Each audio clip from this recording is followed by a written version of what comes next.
제도에 대해서 각국 유럽하고 미국하고 우리나라랑 비교를 한번 해볼게요. 여러분들도 뭐 잘 알고 계시겠죠.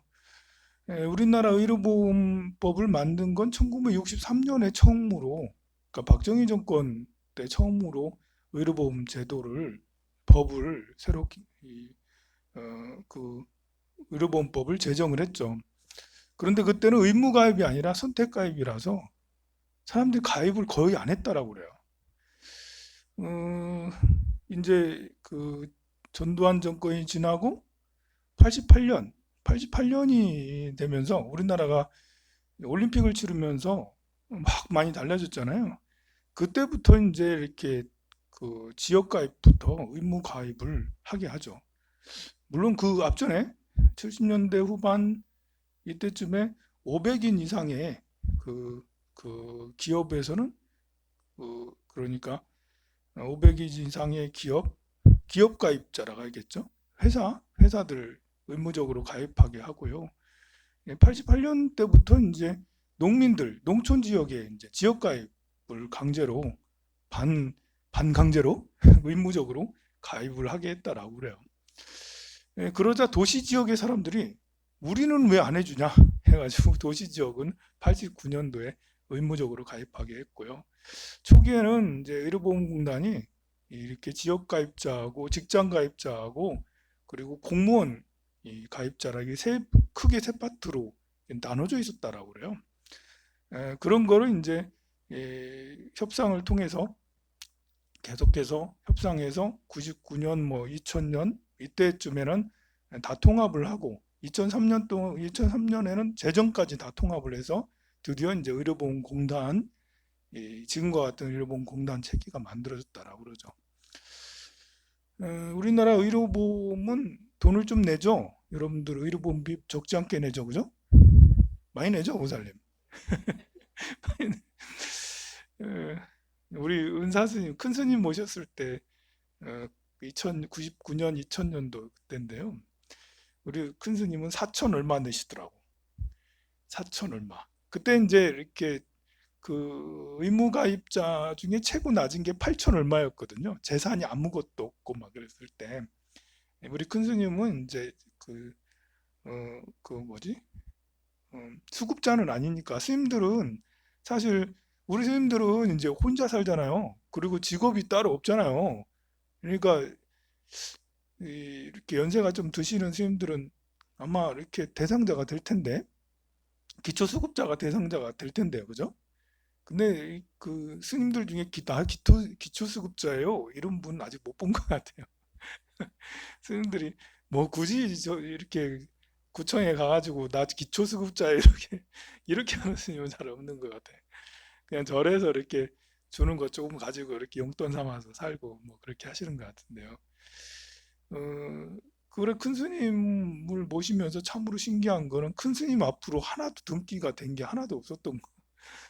통장에도 통장에도 들은 게 하나도 없고 그래가지고 8천 얼마인데 노인이 당시에 70대 후반이셨거든요. 그래가지고 그 반토막 이래가지고 4천 얼마 내고 나는 더 낸 것 같은데 나는 그때 만 얼마 낸 것 같은데 12,000원인가 11,000원인가 막 이렇게 90년대 후반이니까요.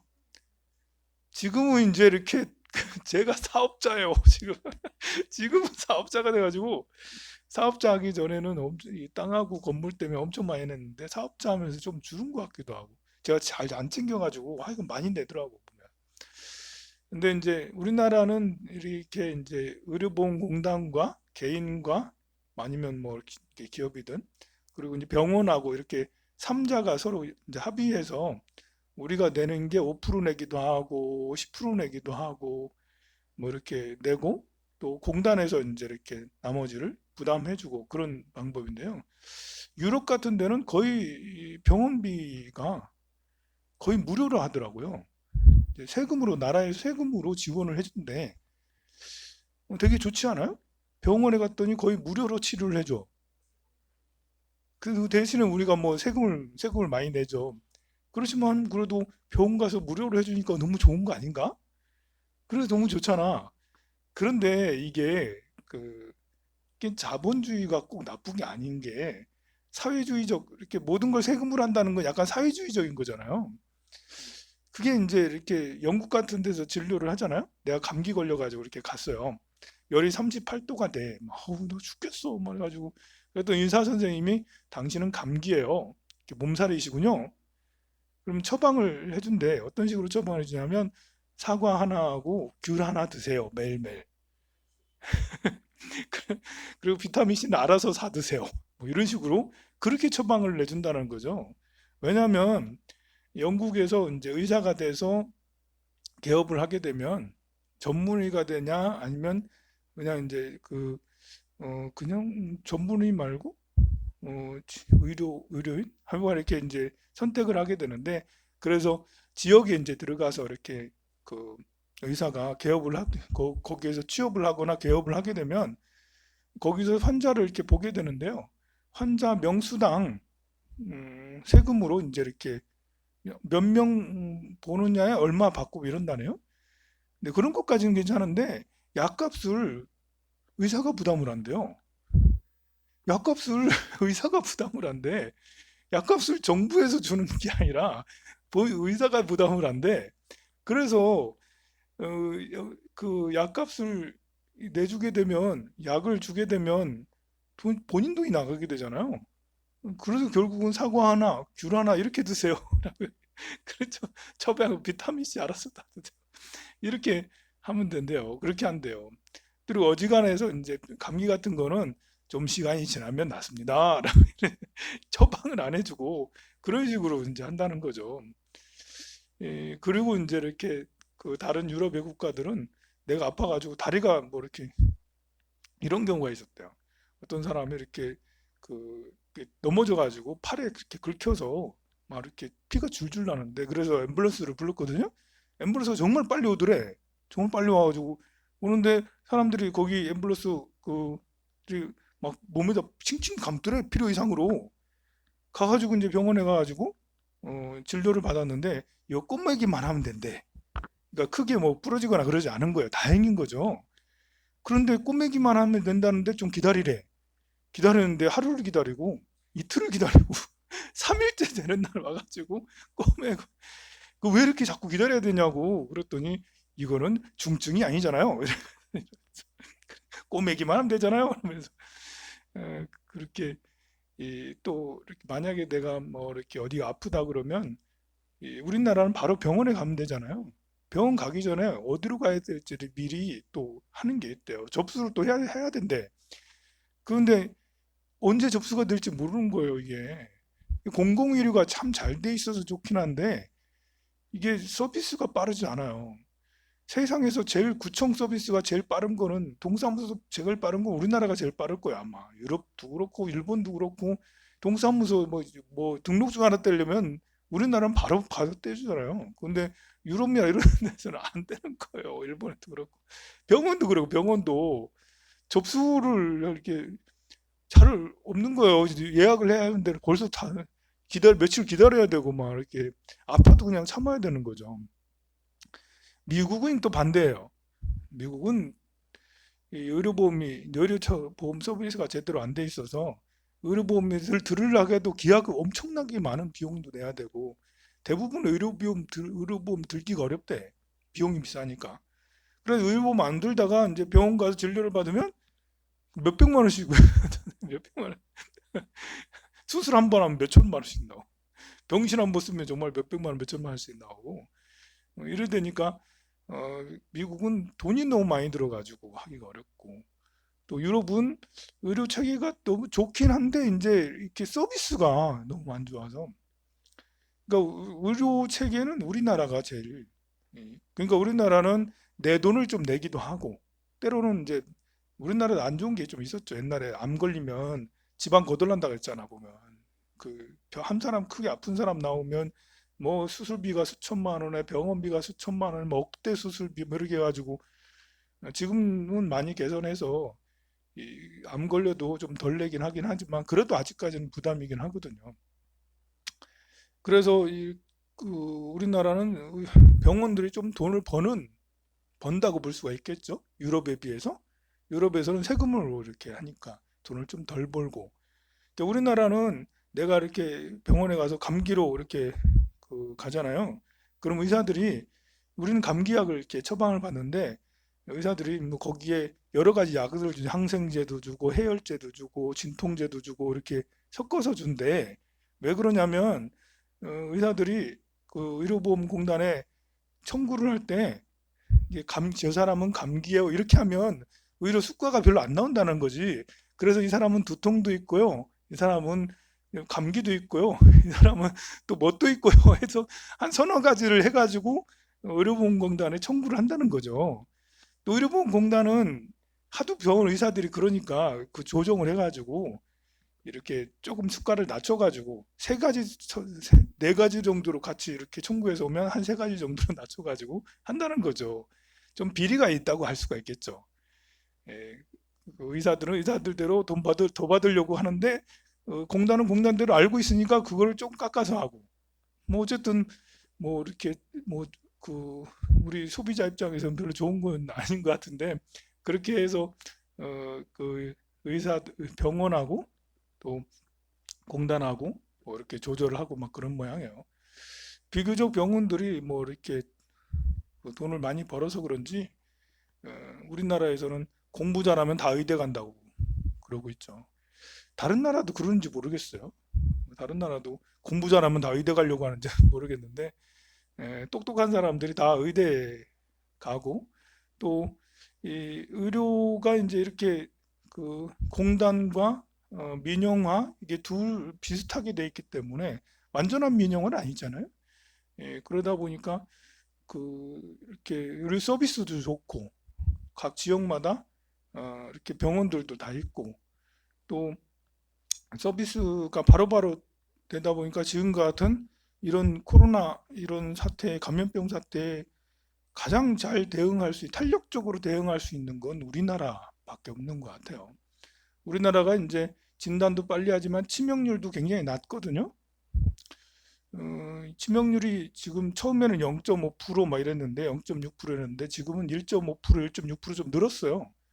연세가 많으신 분들이 계속 돌아가시고 하다 보니까요. 그렇지만 다른 나라는 10%에 육박을 하고 뭐 7, 8%는 기본이고 막 그러니까요. 그래서 유럽에서 뭐 프랑스에서 스페인에서 그렇게 사람들이 많이 죽어나가는 것도 바로 이런 의료 체계가 이렇게 우리나라처럼 탄력적이지 않다 보니까 사람들이 이제 이렇게 우리나라는 경증 환자도 무증상 감염자도 이렇게 가서 좀 의심스러우면 이렇게 측정을 해서 확진을 받든 아니면 이제 음성 반응을 받든 막 받잖아요.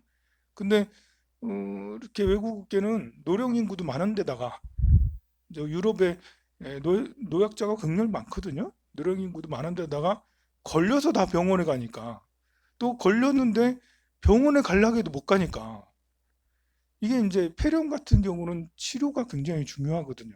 보면 이게 다 폐렴으로 돌아가시는 거잖아요. 이렇게 코비드 19 바이러스가 체내에 들어오면 거의 대부분 폐렴으로 인해서 돌아가시게 되기 때문에 폐렴 치료는 이렇게 치료를 어떻게 하느냐에 따라서 사망 치명률이 이렇게 절대적인데 우리나라는 이미 이제 메르스 사태 때 한번 크게 겪었잖아요. 이 우리나라 사람들이 이번 이제 코비드 사태 때문에 영웅이 된 사람이 한 명 있어요. 여러 뭐 문재인 대통령도 지지율도 많이 높아지고 막 그랬지만 모든 대한민국 사람들이 저 사람은 참 믿음직스럽다. 저 사람이 얘기하면 다 믿음이 가. 라는 게 누구냐면 질병관리본부장 정은경 본부장 이렇게 보살님이 이렇게 되게 차분하시고 집요하신 것 같기도 하고 어쨌든 너무 신기한 사람이 믿음이 가 그냥 발표를 하면 아, 야 이번에 우리 이번에 이런 감염병을 막은 것은 이 보살님이 아닌가 할 정도로 대단한 역할을 많이 했는데요. 이 사람이 메리스 사태 때 그때도 이 사람이 이제 실무자로 활동을 했는데 그때 너무 이렇게 메르스는 어이없게 우리나라에서 엄청나게 크게 당했잖아요. 보면 다른 나라에는 이렇게 감염자도 별로 없었는데 그때 대처를 잘못했다고 강등도 당하고 막 그랬거든요. 근데 이제 지금 정부 들어오면서 새로 평가를 받고 해가지고 한 단계 넘어 뛰어서 승진을 해서 질병관리본부장을 했어요.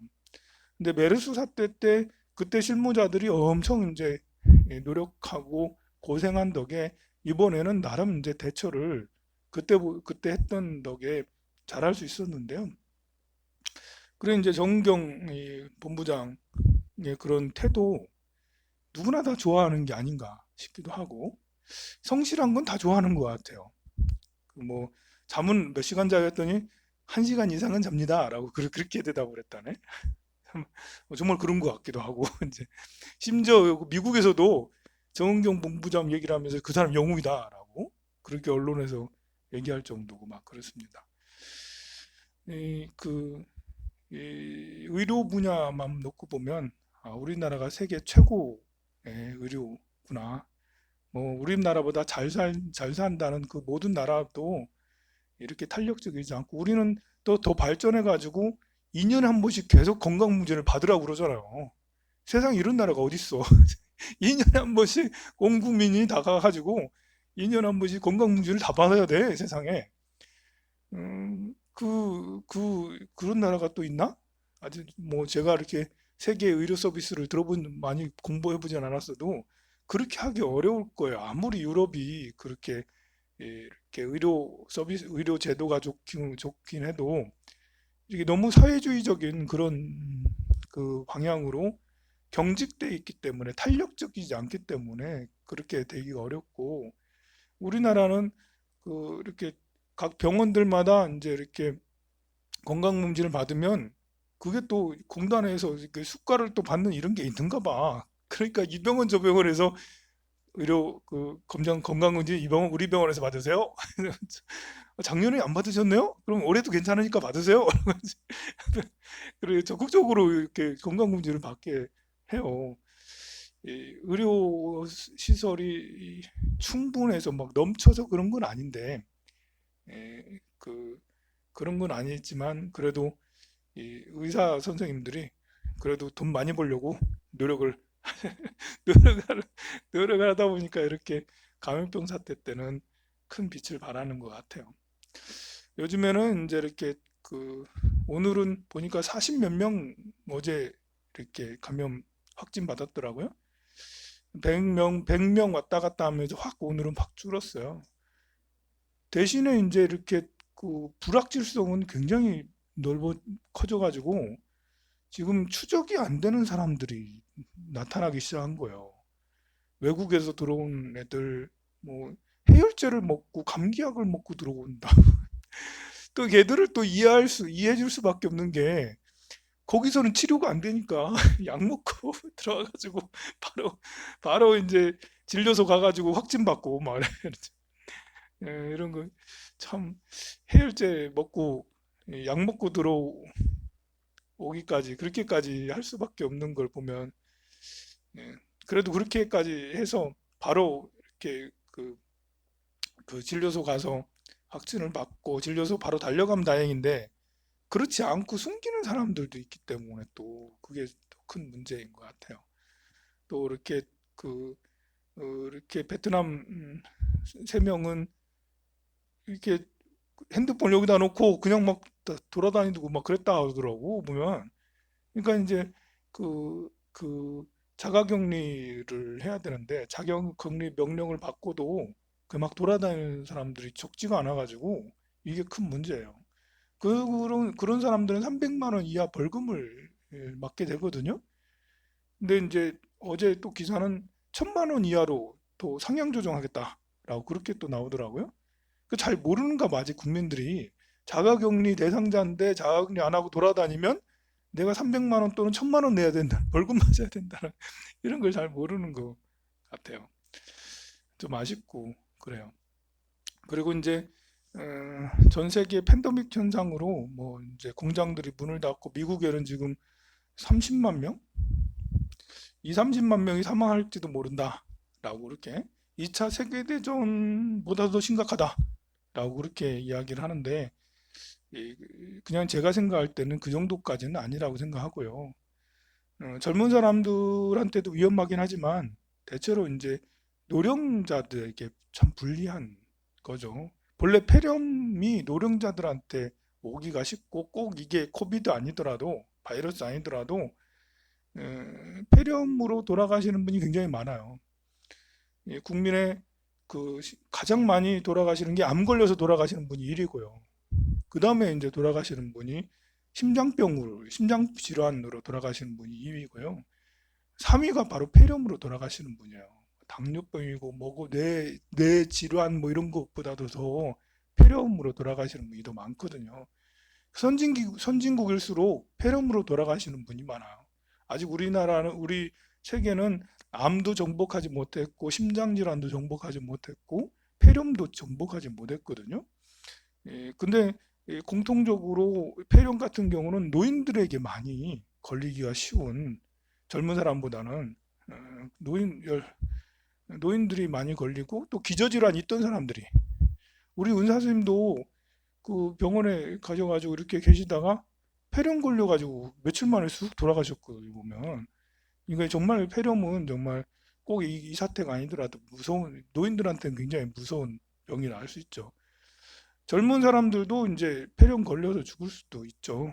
이렇게 좀 변이 돼가지고, 돌연변이 돼서 좀 사이토카인 포푼을 맞든지 다른 어떤 것이 변이 돼서 100명에 한 명이나 뭐 1000명이나 한 명이나 만 명이나 한 명꼴로 젊은 사람들도 죽을 수 있겠죠. 그래서 이제 우리가 이것을 좀 냉정하게 봐야 된다. 그렇다고 젊은 사람들은 안전하다라는 게 아니에요. 젊은 사람들도 걸리긴 걸릴 수 있죠. 무증상자가 될 수도 있고. 그런데 난 젊어. 내가 걸렸어. 집에 가지고 엄마하고 같이 커피 나눠 마셔. 그럼 우리 엄마는 나이가 80인데, 그럼 엄마 돌아가시려는 거지, 그게. 그래서 불효자가 돼버리는 거예요. 이렇게 주변의 사람들에게 전염되게 버리니까. 그래 좋지가 않은 거라 할 수 있습니다. 제가 이렇게 요즘에 선거 기간이다 보니까 선거 이렇게 공약들을 보고 그러는데요. 제가 공무원들은 연봉을 얼마나 받나 한번 궁금해서 한번 찾아봤거든요. 대통령의 연봉은 2억 3천만 원 정도 받더라고요. 그래서 그거 보고 나도 대통령을 좀 해야겠다. 야, 2억 3천만 원 정말 많이 받는구나. 국무총리는 한 1,700만 원대 정도 받고요.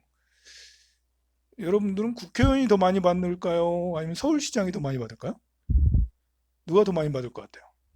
국회의원이 더 많이 받을까? 서울시장이 더 많이 받을까? 국회의원이 더 많이 받아요. 국회의원은 1억 3천만 원대예요, 연봉이. 물론 여기에는 많은 것들이 제외된 거예요. 그러니까 여기에다가 다른 수당들이 더 붙이면 더 많겠죠. 서울시장은 뭐 1억 원은 넘는데 1억 한 천만 원 정도? 이 정도고요. 각 도지사, 뭐 울산시장, 광역시장 다 비슷해요. 그러니까 서울시는 뭐 엄청나게 중요한 사람이잖아요. 그런데도 국회의원보다 적게 받아. 그러니까 울산시장 하느니 국회의원 하는 게 더 낫다. 그러니 이렇게 월급으로 보면 연봉으로 보면 국회의원이 뭔가 좀 안 맞는 거잖아요. 이게 보면 장차관들도 다 1억대가 넘습니다. 1억 2천, 1억 3천 막 이렇게 되는데요. 뭐 이렇게 선거를 해가지고 이제 이렇게 해서 한 사람들은 이렇게 호봉수를 따지지 않고 바로 뭐 도지사나 이런 사람들은 정해진 그대로 하고요. 공무원들은 이제 호봉제를 이렇게 해서 하죠.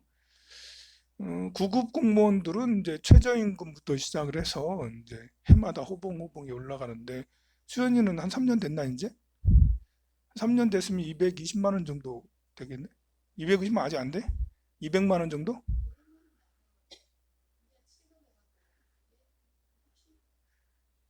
7, 7급이면 조금 더 많은데 9급보다는 조금 더 많아요.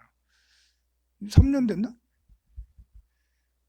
그래도 해마다 해서 한 5, 6년 되면 220, 240 돼요. 그, 그, 이제 그거 왜 그러냐면 연금 떼고 못 떼고 하니까 그런 거고요. 나중에 다 연금으로 받으니까 괜찮고.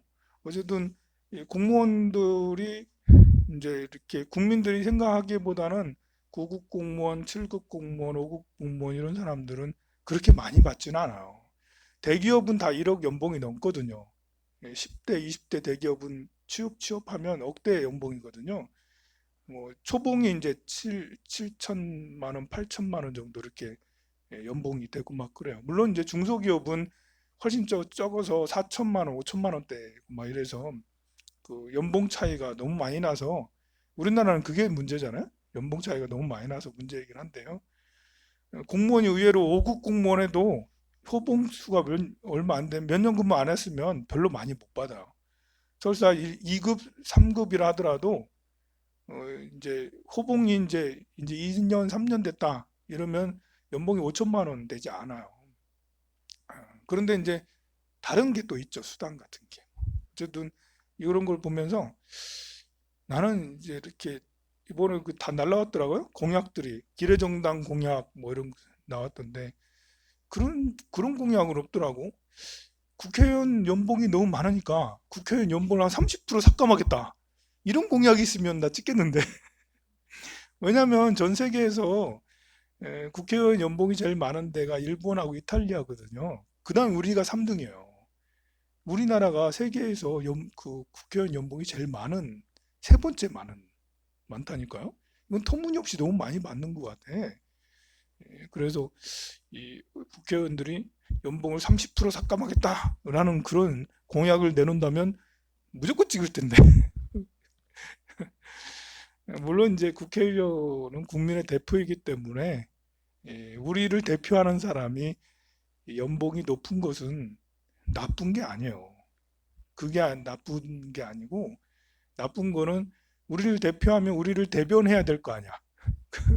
우리를 대변해야 되는데 대변하지 않고 자기들 연임하려고 계속 선거운동만 하러 다니고 지금도 민생이 중요해 죽겠는데 지금 그럴 게 아니라 지금 빨리 그 추경 예산 해가지고 어렵고 힘든 사람들 다 이제 돕고 해야 되는데 그런 걸 안 해서 더 답답하고 때려 죽을 놈들 이러면서 이제 그렇게 되는 것이 안타깝긴 합니다.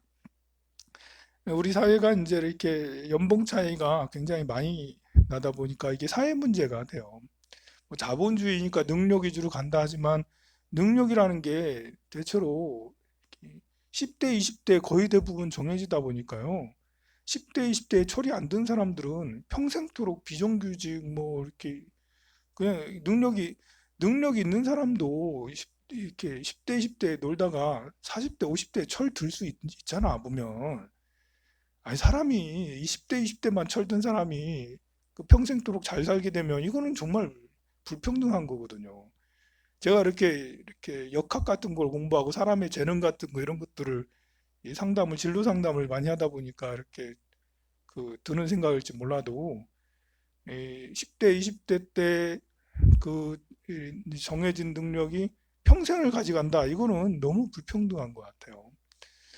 40대, 50대라 해도 유능할 수가 있고 더 열심히 일할 수 있는 때가 있거든요. 보면 그러면 그런 사람들은 그런 사람들대로 잘 등용이 돼서 해야 되는데 일자리는 정해져 있고 또 그렇다고 또 한 번 이제 이렇게 정규직으로 된 사람을 중간에 뭐 이렇게 연봉을 자른다든지 뭐 퇴직하라고 할 수도 없는 거고 뭐 우리나라의 고용제도는 나름 이제 잘 돼 있다라고 봐요. 미국처럼 주당 이렇게 수급을 줘서 마음에 안 들면 확 잘라버리고 그만둬버리고 이렇게 하는 것은 너무 고용이 불안하잖아. 미국이 지금 이번 감염병 때문에 실업수당을 청구한 사람이 1,000만 명이 넘는데요. 야, 세상에 실직된 사람이 1,000만 명, 1,000만 명이 실직을 됐다는 거는 뭐 거의 뭐 그러니까 전쟁 상황이라고 그렇게 얘기를 하는데 이, 그거는 그 미국의 이 고용 제도 때문에 그런 거예요. 고용 제도 때문에 지금처럼 밖에 나오지 말라, 일하지 말라 이렇게 하면 당연히 내가 커피숍을 하는데 우리 커피숍에서 3명, 4명이 근무해. 일하지 말라 하면 다 4명 다 이제 해직을 시키는 거지. 다 자르는 거지. 내가 공장을 해. 그런데 지금 한 달 동안 일을 없어. 그럼 전부 다 해직을 시키는 거예요. 100명, 200명을 다 해직 시키는 거지. 근데 우리나라는 그렇게 할 수 없잖아요. 우리나라는 이렇게 5인 이상 또 한 20인 이상 이런 데서는 이렇게 그만둬라고 하면 노동부에 고발할 거예요? 노동부에 고발할 거예요라고 이렇게 그래가지고 함부로 해직도 못 시키고요.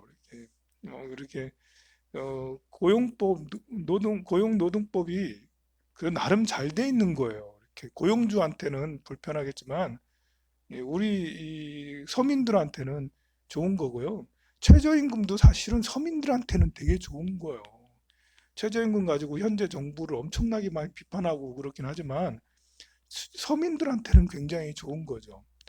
어쨌든 이 임금이 불평등한데 그래도 최저임금이라도 보장을 해주니까 대신에 이제 고용이 이 일자리 수가 줄어들어서 자영업자들이 세 명 쓰다가 두 명으로 쓰는 이런 이제 폐단은 있긴 하지만요.